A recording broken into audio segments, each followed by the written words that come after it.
उनका बल केवल मुझ में ही नहीं है, आप भी उन्हीं के बल पर उछल रहे हो। जो ये तलवार लेकर के उछल रहे हो, आप में भी उन्हीं का ही बल विद्यमान है।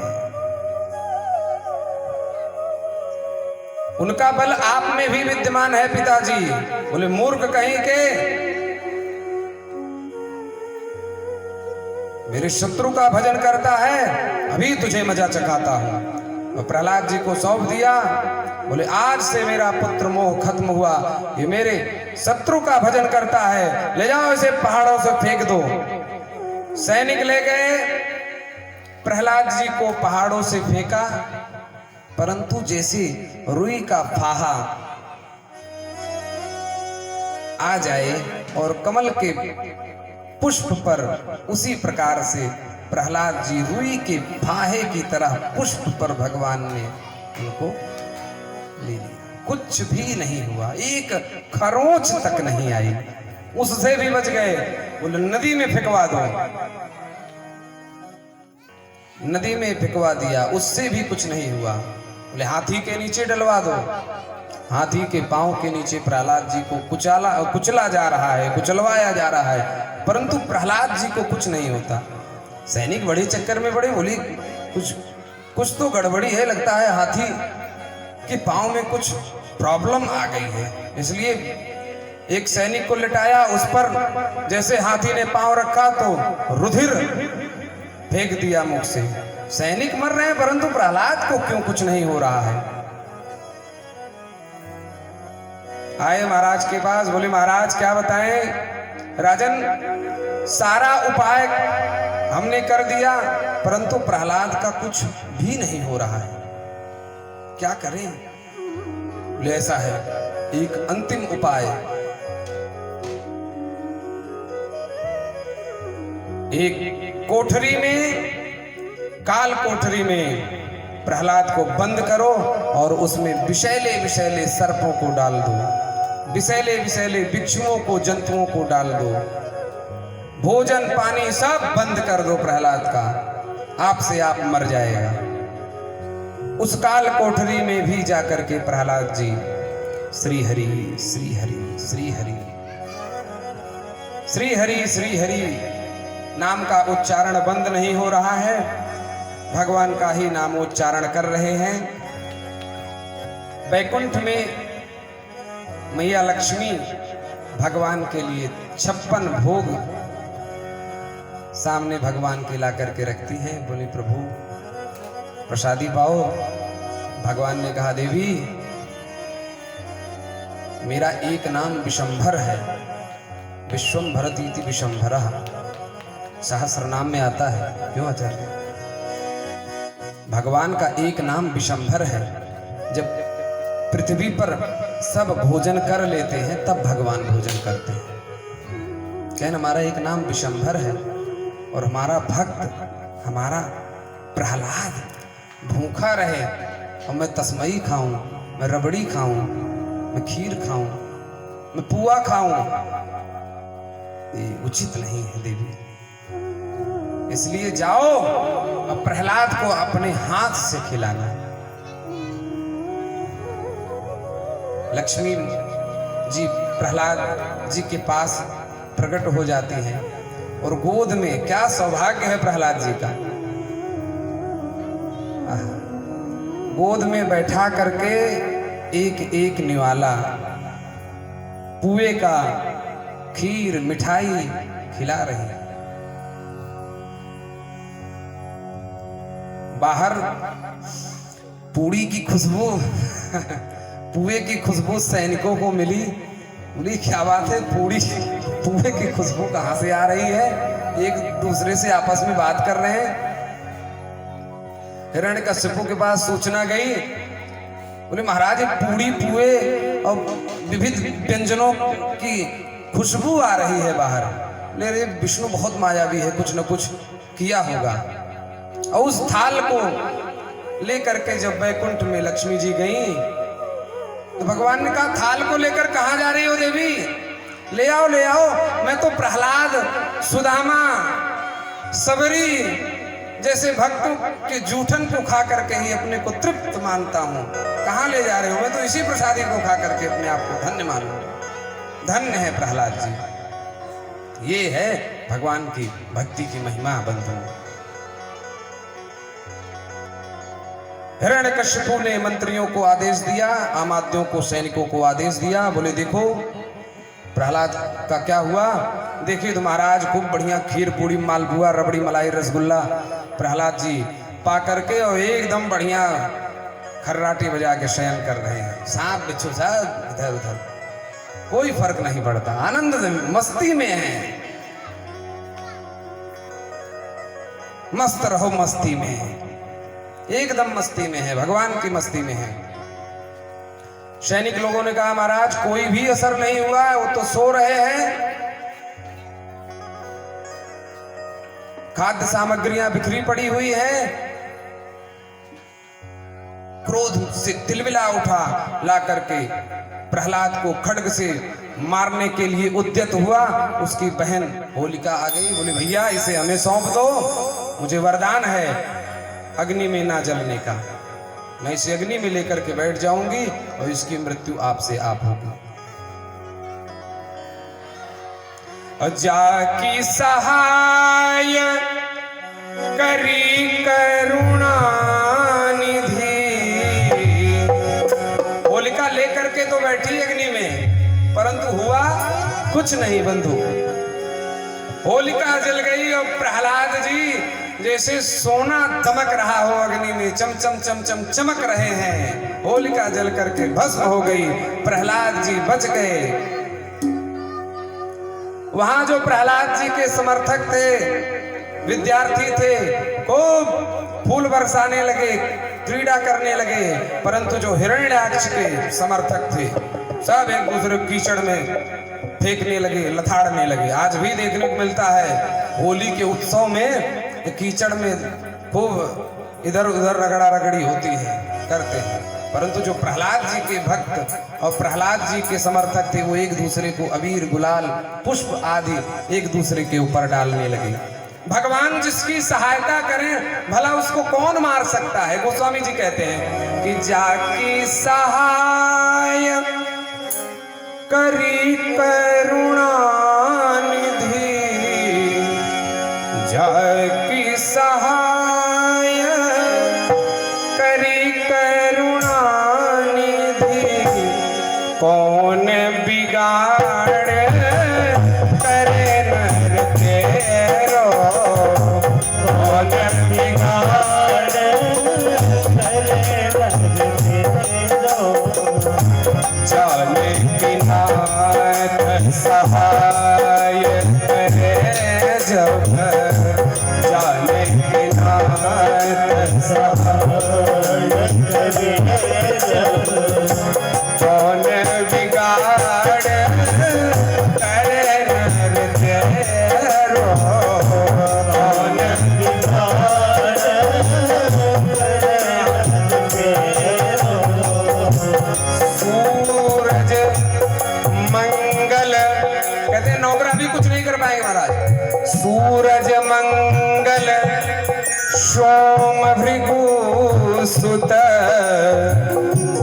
सूरज मंगल सोम भृगु सुत, बुध अरु पुरवर दायक तेरो, सूरज मंगल सोम भृगु सुत, बुध अरु पुरवर दायक तेरो, राहु केतु की नाही काम्यता, राहु केतु की नाही काम्यता, संग सनीचर होत कुचेरो, जाने की नाथ सहाय।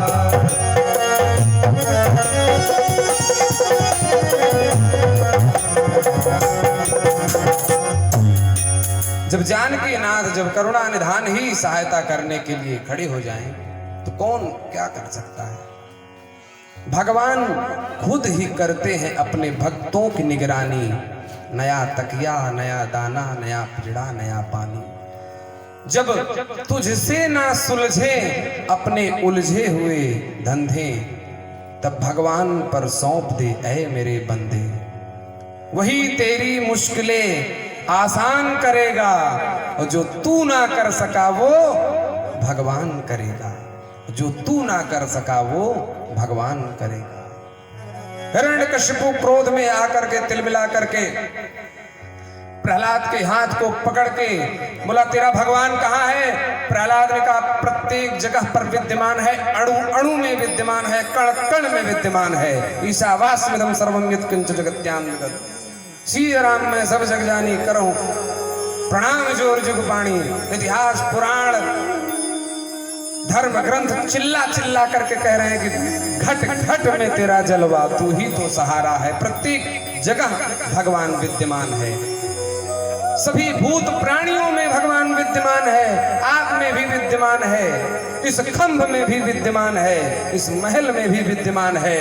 और तो और क्या कहूं पिताजी, जो तलवार दमकती हुई आप हाथ में लिए हैं, इस खड्ग में भी भगवान विद्यमान है। हाथ झटक करके हिरण्यकशिपु ने कहा कि यदि तेरा परमात्मा प्रत्येक जगह विद्यमान है तो मुझे इस खंभे में क्यों नहीं दिखाई देता? पासौ यदि न सर्वत्र कस्मात् स्तंभे न विद्यते। यदि तेरा परमात्मा प्रत्येक जगह विद्यमान है तो मुझे इस खंभे में क्यों नहीं दिखाई पड़ रहा है? भगवान प्रहलाद जी ने कहा कि इस खंभे में भी मेरा भगवान विद्यमान है। और जब ऐसा सुना हिरण्यकशिपु ने मारे क्रोध के दौड़ करके खंभे में दो मुक्के का प्रहार किया। उसमें से साक्षात भगवान नृसिंह प्रकट हो गए। यद्यपि भगवान खंभे में नहीं थे, परंतु प्रहलाद जी के कहने से खंभे में आ गए और प्रकट हो गए। नृसिंह भगवान प्रकट हो करके सिर सिंह का है, धड़ मनुष्य का है, गर्जना करने लगे। दौड़ करके झपट कर हिरण्यकशिपु को पकड़ा, अपनी जंघा पर लिटाया। हिरण्यकशिपु ने कहा, तुम मुझे नहीं मार सकते हो विष्णु। क्यों क्यों नहीं मार सकता हूं? बोले, न मैं दिन में मरूंगा न रात में मरूंगा। बोले, मूर्ख, न ये दिन है न रात है, गोधूली बेला है, फिर भी नहीं मार सकते हो। न मैं पृथ्वी पर मरूंगा न आकाश पर मरूंगा। भगवान ने कहा, पृथ्वी आकाश सब मैं बनाता हूं, न तू पृथ्वी पर है न आकाश पर है, तू तो मेरी जंघा पर है, फिर भी नहीं मार सकते हो। न अंतर न बहिर हुआ, न मैं अंदर मरूंगा न मैं बाहर मरूंगा। बोले, ध्यान से देखो, न अंदर हो न बाहर, तुम तो चौखट पर हो, डेहरी पर हो, दहलीज पर हो, फिर भी नहीं मार सकते हो। मैं ब्रह्मा की बनाई हुई किसी सृष्टि से नहीं मरूंगा। बोले, करोड़ों करोड़ों ब्रह्मा को हम बनाते हैं, ब्रह्मा मुझे कहां से बनाएंगे? फिर भी नहीं मार सकते हो। मैं 12 महीने में किसी महीने में नहीं मरूंगा। बोले, तुम्हारे लिए ही स्पेशल महीना पुरुषोत्तम मास हमने बनाया है, फिर भी नहीं मार सकते हो। न अस्त्र से न शस्त्र से तुम्हें मारने के लिए मेरे ये भयंकर नख ही पर्याप्त हैं। और इतना कह करके उदर में नखों को, हिरण्यकशिपु के उदर में भगवान ने नखों को डाल करके, चुभो करके अतड़ियों को निकाल लिया, उदर को विदीर्ण कर दिया, अतड़ियों को निकाल करके अपने गले में धारण कर लिया। और मारने के बाद भी, रुधिर पीने के बाद भी भगवान का क्रोध शांत नहीं हुआ। जोर जोर से गर्जना करने लगे। इस गर्जना से सब भयभीत हो गए। देव, नर, किन्नर, गंधर्व सब भयभीत हो गए। भयंकर गर्जना करने लगे भगवान।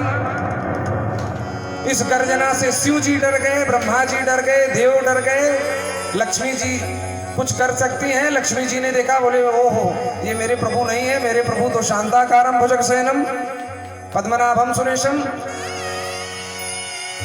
सब डर गए। भक्तमाल में श्री अग्रदास जी महाराज कहते हैं कि डरे शिव अज, डरे शिव अज, डरे शिव अज और लक्ष्मी हूँ त्रास है। डरे शिव अज और लक्ष्मी त्रास है। डरे शिव अज और लक्ष्मी हूँ त्रास है।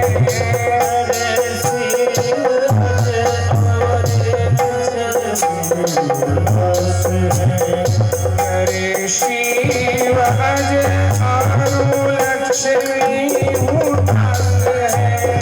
डरे शिव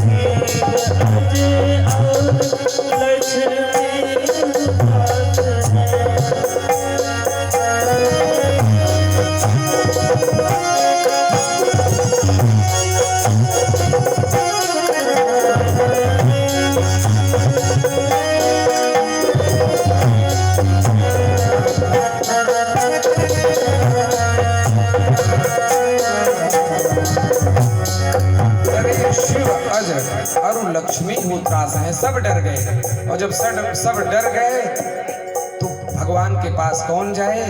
ध्यान आया भक्त राज प्रहलाद वहीं पर खड़े थे।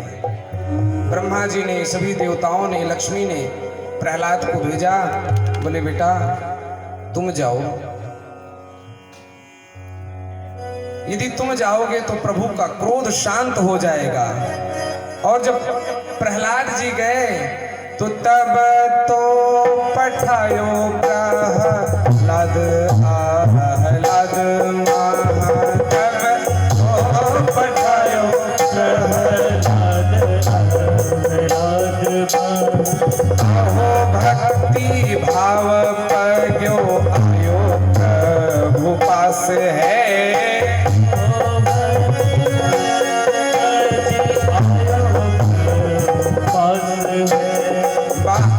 क्या भक्तमाल की वाणी है। श्री अग्रदास स्वामी जी कहते हैं जब प्रहलाद जी भगवान के पास आए तो उनका क्रोध शांत हो गया। जो सबको खा जाने के लिए गर्जना कर रहे थे, बड़े भयंकर क्रोध में थे, नेत्र लाल लाल, वही नरसिंह भगवान प्रहलाद जी को हे गोद में उठाई लियो, शीश पर हाथ धर्यो। गोद में उठाई लियो, शीश पर हाथ धर्यो। गोद में उठाई लियो, शीश पर हाथ धर्यो। गोद में उठाई लियो, शीश पर हाथ धर्यो। गोद में उठाई लियो, शीश पर हाथ धर्यो। हियो फूल सायो कही वाणी विनय रास है। हियो फूल सायो कही वाणी विनय रास है। वही भगवान जो भयंकर क्रोध में थे, अब प्रहलाद को गोद में बिठा करके विनय पूर्ण वाणी से सर को सहलाने लगे। अपनी जिह्वा से वात्सल्य भाव से प्रहलाद के शरीर को चाटने लगे और अश्रुपात करने लगे। भगवान अपने अश्रुओं से प्रहलाद को भिगो दिया, नहला दिया। बोले बेटा मुझे बहुत कष्ट हुआ, मैंने आने में देरी कर दी, बहुत कष्ट हुआ। ऐसा कह कह करके भगवान प्रहलाद के सिर को सहला रहे हैं, मस्तक को चूम रहे हैं। भला प्रहलाद जी जितना सौभाग्य किसका हो सकता है संसार में बंधुओं।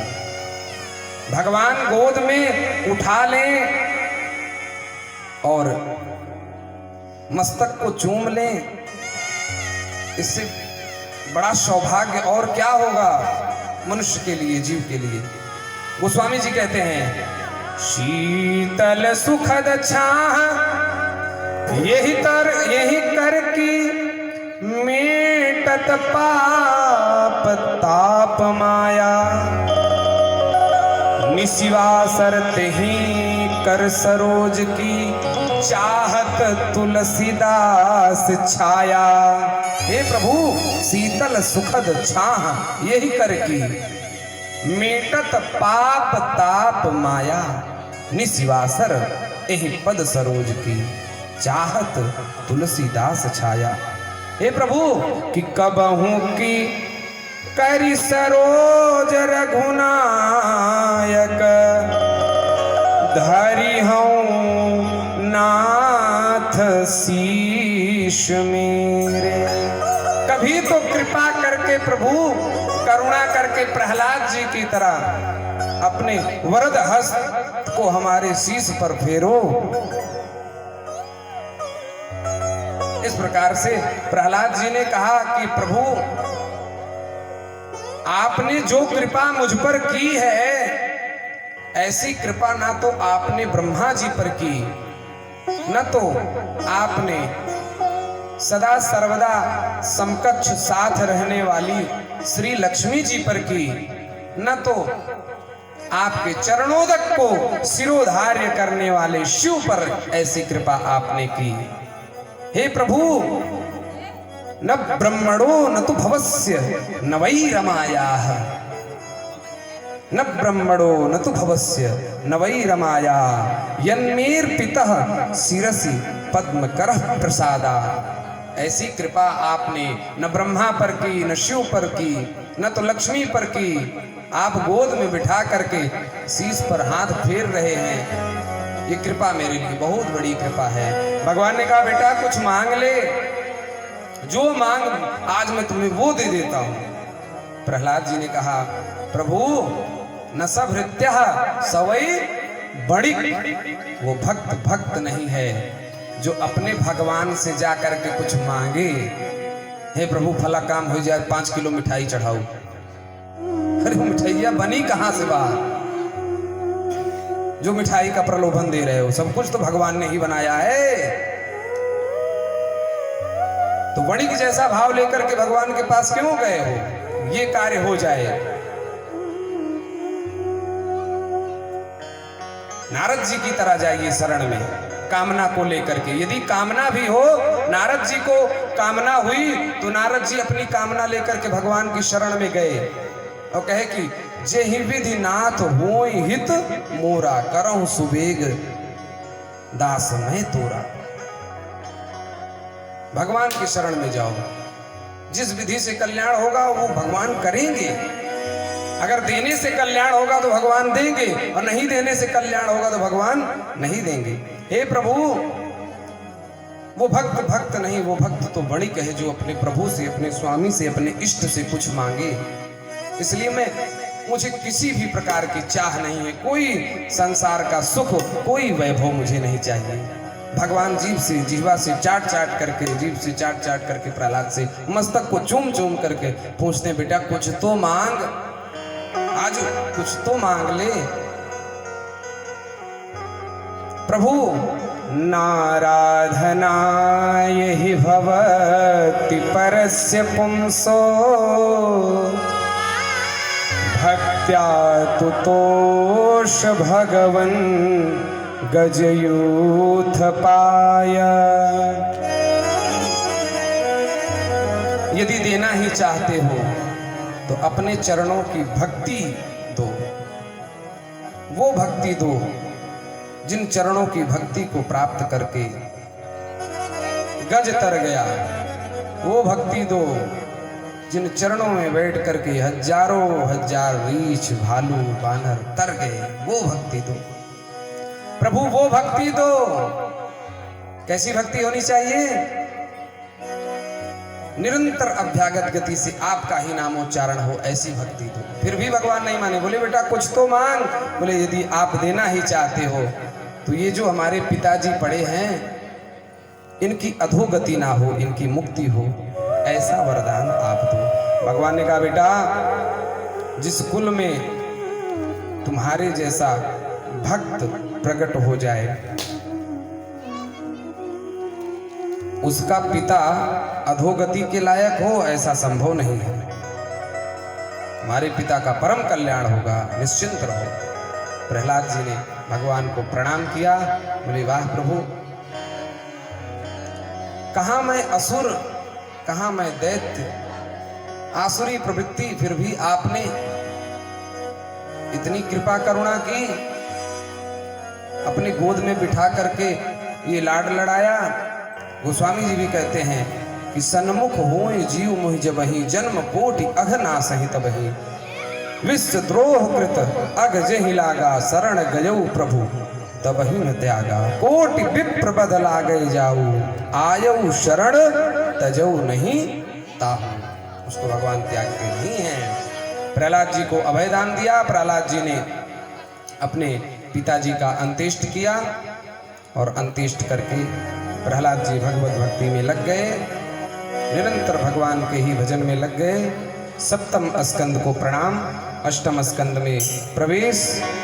हे प्रभु, ऐसा क्या काम किया हमने तेरा, जो मेरा हाथ तूने थाम लिया। ऐसा क्या काम किया तेरा, मेरा तूने थाम लिया। मेरी जिंदगी ही बदल दी तूने, मेरी जिंदगी बदल दी तूने। क्या जरा सा मैंने तेरा नाम लिया, ऐसा क्या काम किया मैंने तेरा, मेरा तूने थाम लिया।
रास्ता मैंने तेरा नाम लिया श्याम किया मैंने तेरा मेरा तूने थाम बोलो भक्तवत्सल भगवान की। सुखदेव जी कहते हैं राजन, इस प्रकार से भगवान ने दैत्य वंश में जन्मे हिरण्यकश्यप के पुत्र भक्तराज प्रहलाद पर भी भगवान ने कृपा की। तो इस प्रकार से भगवान समदर्शी हैं। इसी के साथ सप्तम स्कंद को प्रणाम, अष्टम स्कंद में प्रवेश। सुखदेव जी कहते हैं राजन, एक बार भगवान चक्षुष मनवंतर में प्रभु ने गजग्राह का उद्धार किया। भगवान ने श्री हरि अवतार धारण किया। एक त्रिकूट नामक पर्वत था, उस पर्वत में एक जंगल था जिसमें गजेंद्र अपने परिवार के सहित निवास करता था। और बड़ा ही बलशाली था। सरोवर में जाकर के जल क्रीड़ा कर रहा था। उलाच उलाच के पानी एक दूसरे के ऊपर छींटे मार रहे थे, जल क्रीड़ा कर रहे थे कि ग्राह ने आकर के पकड़ लिया। परंतु गज ने सोचा कि मैं इतना बलशाली हूं, ये ग्राह मेरा क्या कर पाएगा। परंतु जलचर जंतु होने के कारण ग्राह का बल जल में अधिक लगा, क्योंकि गज जो है वो थल का जंतु है। गज का बल वहां चल नहीं पाया। देखते देखते देखते देखते सारे परिवार के लोगों ने गज को छोड़ दिया। सब साथ में खींच रहे थे बाहर की ओर कि किसी भी तरीके से बाहर आ जाएं। परंतु जब गज बाहर नहीं आ पाया तो सब खिसकने लगे। पत्नी पुत्र सब एक दूसरे को छोड़ के जाने लगे, गज को छोड़ के जाने लगे। गजेंद्र को वैराग्य हुआ, बोले अरे इस परिवार के लिए हम क्या क्या करते हैं और सब छोड़ करके चले जा रहे हैं कठिन परिस्थिति में। और वास्तविकता भी यही है कि विषम परिस्थिति में यदि कोई साथ होता है तो वो होते हैं परमात्मा। बहुत विषम परिस्थिति में कोई किसी का साथ नहीं देता है बंधु। स्तुति करने लगता है, किसी का नाम नहीं लेता है, स्तुति करने लगता है। बोले गजेंद्र स्तुति कैसे कर रहा है? संदेह तर्क उत्पन्न हो कि गजेंद्र स्तुति कैसे कर रहा है। सुखदेव जी महाराज कहते हैं राजन, आशीत गिरिवरो राजन त्रिकूट इति विश्रुतः क्षीरो देशानावृतः श्रीमन्यो जायुतमुच्छ्रितम्। प्राग जन्म जन्म एवं व्यवसितो बुद्ध्या समाधाय मनोहृदि जजाप परमं जाप्यम प्राग जन्मन्यनु शिक्षितम। प्राग जन्मनि एव अनुशिक्षितम। पूर्व जन्म में जो शिक्षा थी वो जाग गई और स्तुति करने लगा कि नमो भगवते तस्मै यत् एतत् चिदात्मकं पुरुषायादिवेजाय परेशाय धीमहि। उस भगवान को नमस्कार है जिससे सब कुछ प्रकाशित हो रहा है। उस प्रभु को, उस परमात्मा को नमस्कार है। और सब कुछ प्रकाशित किससे हो रहा है? सब कर परम प्रकाशक जोई राम अनादि अवधपति सोई। मानो गजेंद्र भगवान की स्तुति कर रहा है परंतु नाम नहीं ले रहा है। नमो भगवते तस्मै यत एतच्चिदात्मकं पुरुषायादिबीजाय परेशायाभि धीमहि। इस प्रकार से भगवान को पुकार रहा है कि प्रभु अब तो रक्षा करो, बचा लो। नमो नमस्ते खिल कारणाय निष्कारणाय अद्भुत कारणाय सर्वागमाम्नाय महार्णवाय नमो पवर्गाय परायणाय।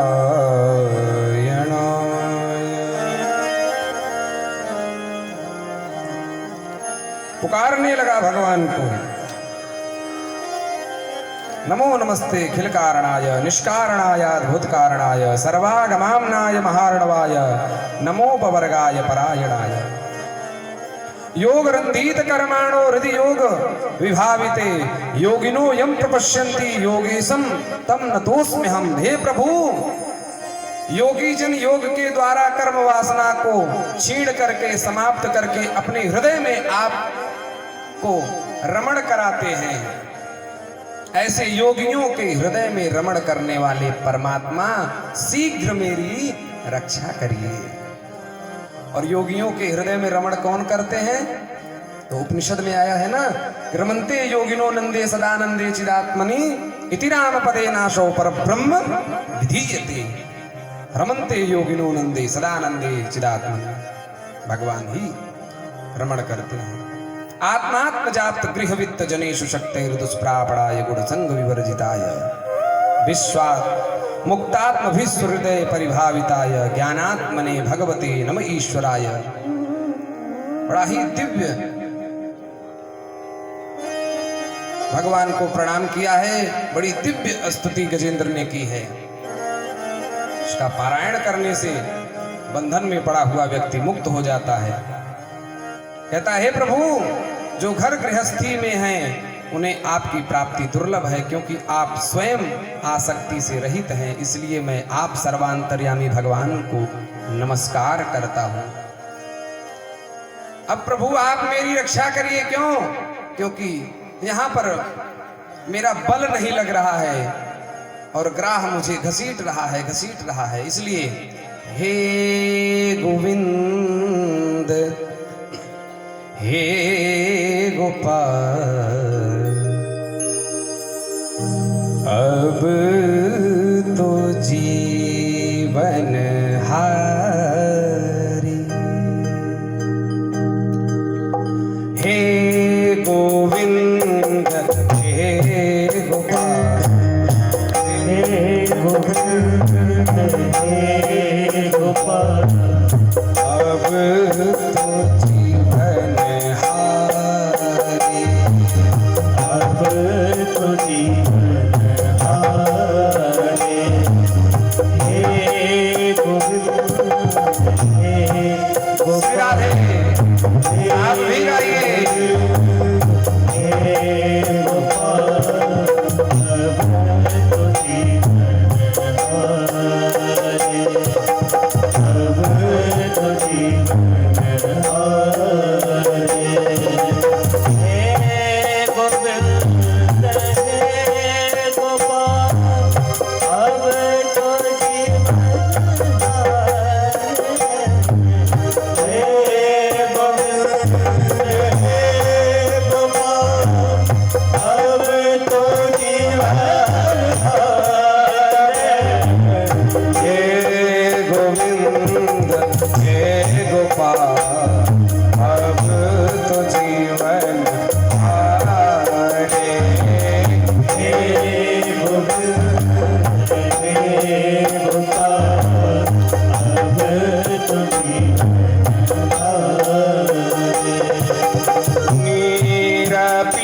और इतना कह करके जब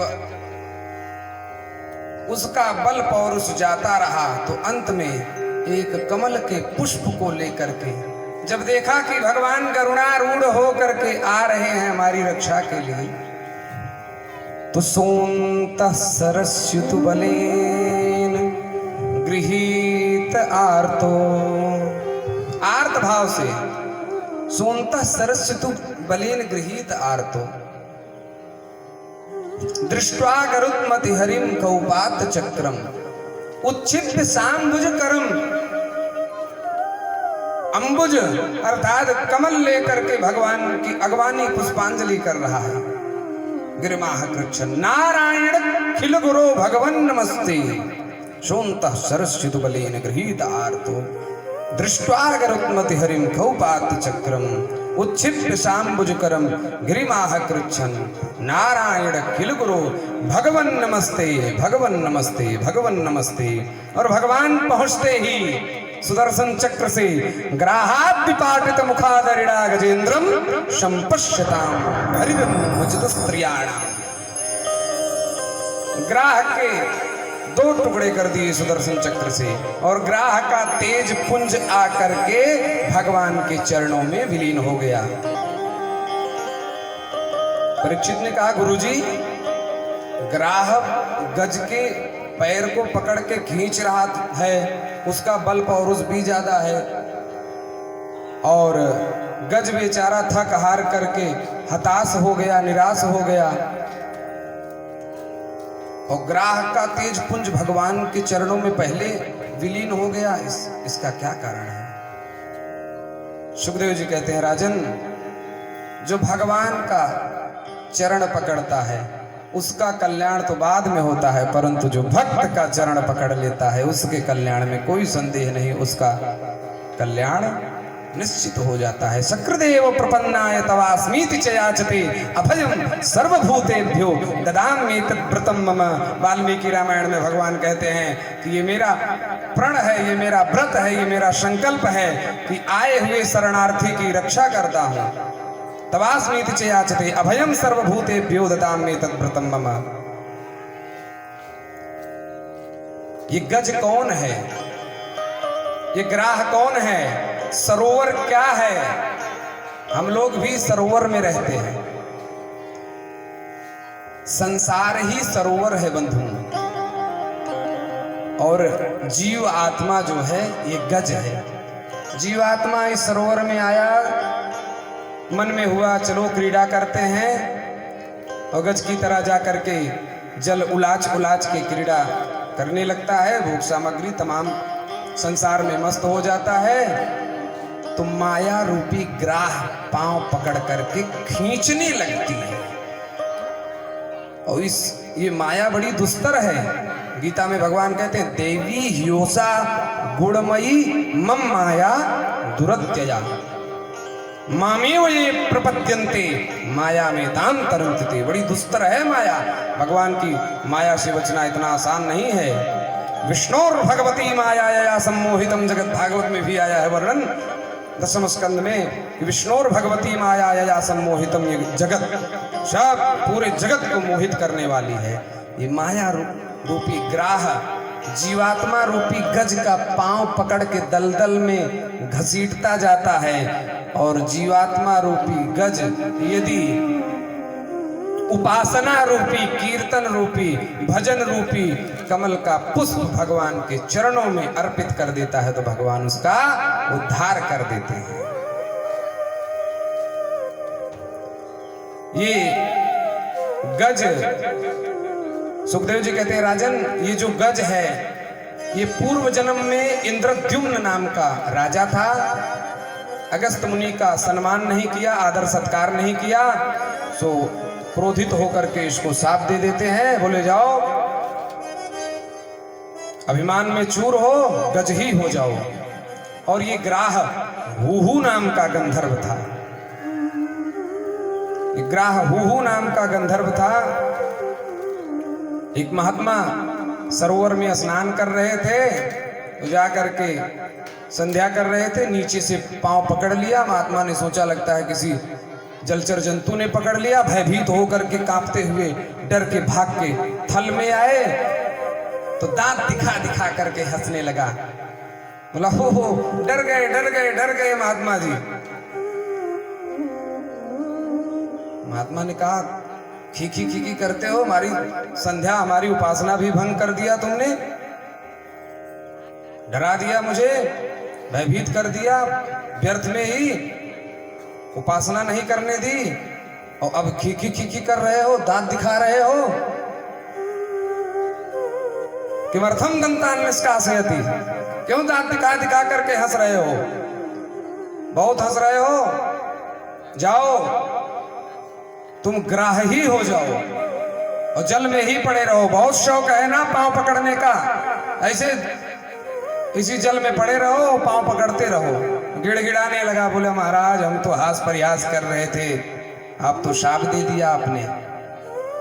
बोले बेटा ऐसे ही चरण पकड़ते रहोगे तो एक दिन कल्याण हो जाएगा। और आज वही हुहु नाम का गंधर्व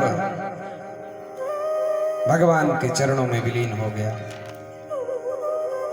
इंद्रद्युम्न नाम के राजा जो थे वो गज थे, उनका भी कल्याण हो गया। सुखदेव जी कहते हैं राजन, एक बार दुर्वासा जी के द्वारा आशीर्वाद में प्रदत्त माला, जो भगवान ने दुर्वासा जी को आशीर्वाद में पहनाई थी माला, वो माला पहन करके दुर्वासा जी आ रहे थे, तो रास्ते में देवराज इंद्र मिले।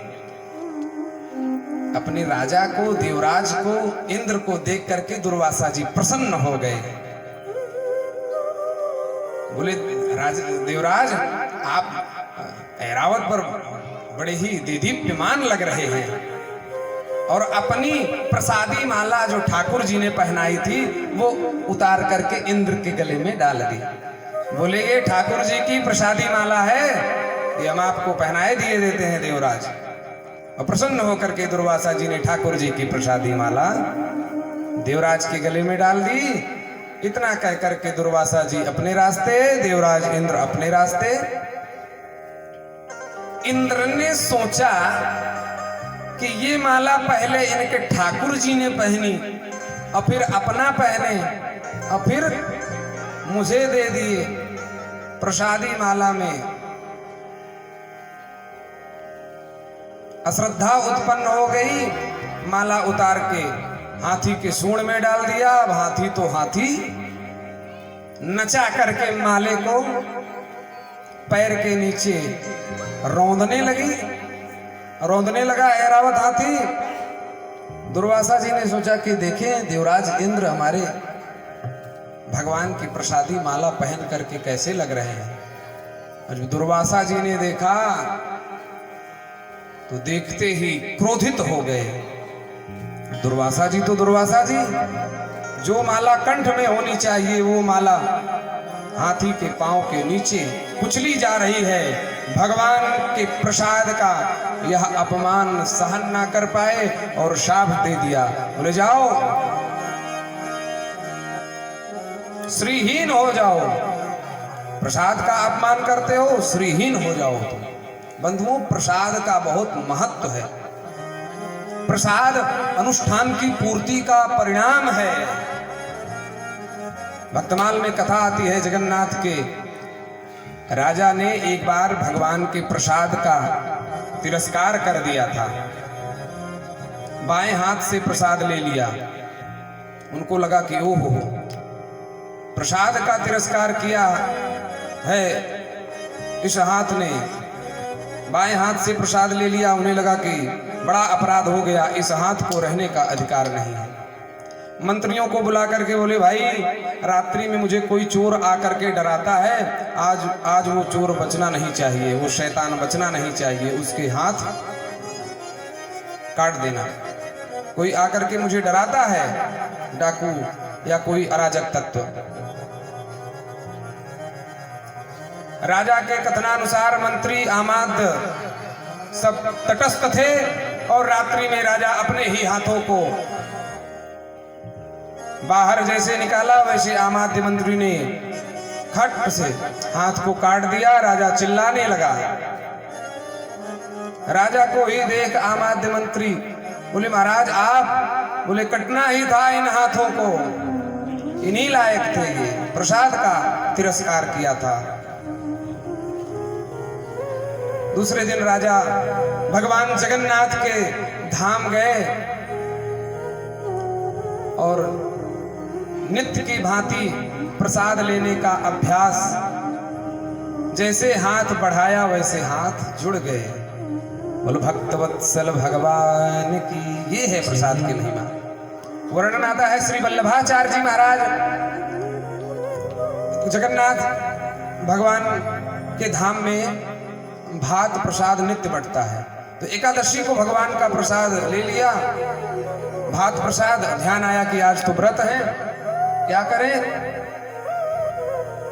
व्रत की महिमा, एकादशी व्रत की महिमा गाते गाते गाते गाते सुनाते सुनाते सुनाते सुनाते रात्रि बीत गई और उसी प्रसाद का पारण कर लिया। बोलो भक्तवत्सल भगवान की। ये है प्रसाद की महिमा। बंधु, बहुत महिमा प्रसाद की है।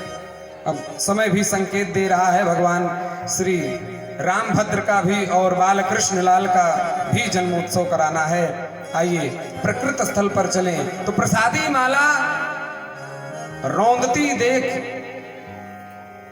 सहन नहीं हुआ, श्रीहीन होने का शाप दे दिया। दैत्यों ने सुना कि देवताओं को श्रीहीन होने का शाप मिल गया है, तो शुक्राचार्य जी ने कहा तुरंत आक्रमण करो, क्या देखते हो? आक्रमण कर दिया। देवता भागे भगवान की शरण में। भगवान ने कहा ऐसा है, समुद्र मंथन करो,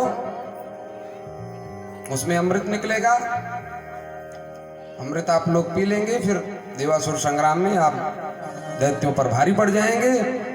बोले कैसे होगा मंथन? बोले दैत्यों को मिलाओ साथ में, उनसे जाकर के याचना करो और साथ में मंथन करो। जब काम पड़े बांका तो गधे को कहो काका। देवता पहुंच गए, बोले महाराज आप हमारे भैया हैं, आइए हम लोग समुद्र मंथन करें।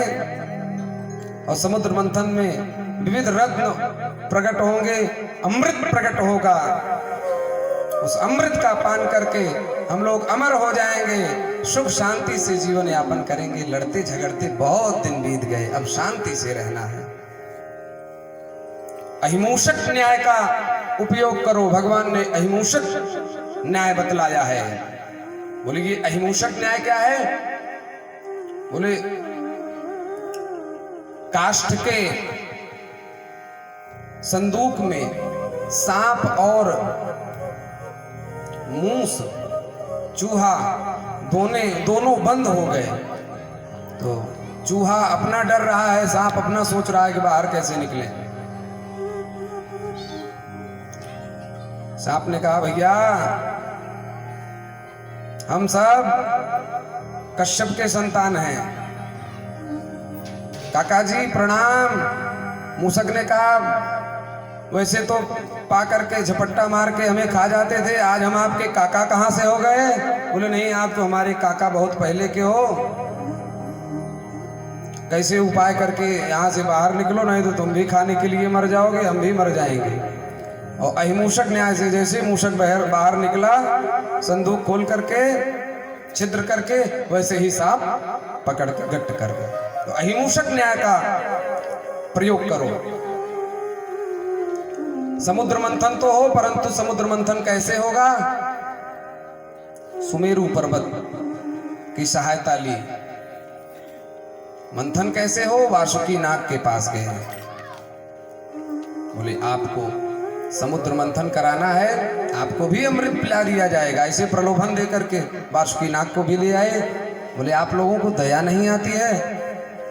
जब आप लोग मुझे बांध करके घर्षण करेंगे, मेरे चमड़े छिल जाएंगे, लहू बहने लगेगा, दया नहीं आती? बोले चिंता मत करो, अमृत पिला दिया जाएगा, सब ठीक हो जाएगा। वासुकी नाग भी आए, समुद्र मंथन होने लगा। मंथन प्रारंभ हुआ। भगवान ने कहा जल्दी जल्दी जाओ, मुख की तरफ लग जाओ। देवताओं ने कहा प्रभु, बोले जो कहता हूं करो। बोले जाओ मुख की तरफ लग जाओ। देवता मुख की तरफ लग गए। दैत्यों ने कहा क्यों भाई, तुम मुख की तरफ क्यों लग रहे हो? बोले हम देवता हैं इसलिए मुख की तरफ लग रहे हैं, आप लोग पूंछ की तरफ लगिए। देवताओं ने कहा जिस पिता के तुम संतान हो, उसी पिता के हम भी संतान हैं, इसलिए मुख की तरफ हम लगेंगे। और मुख के तरफ, और देवता चाहते भी यही थे। बोले ठीक है भैया आप ही लग जाइए, हम चले जाते हैं पूंछ की तरफ। मंथन होने लगा। वासुकी नाग का घर्षण जब सुमेरु पर्वत से हुआ, तो उस घर्षण से भयंकर ज्वाला अग्नि की उगलने लगा, फेंकने लगा, फुसकारने लगा। सब दैत्य भस्मसात होने लगे। दैत्यों ने कहा अरे भैया अगर पूछे की तरफ रहते तो ज्यादा ठीक था। समुद्र मंथन हुआ। सर्वप्रथम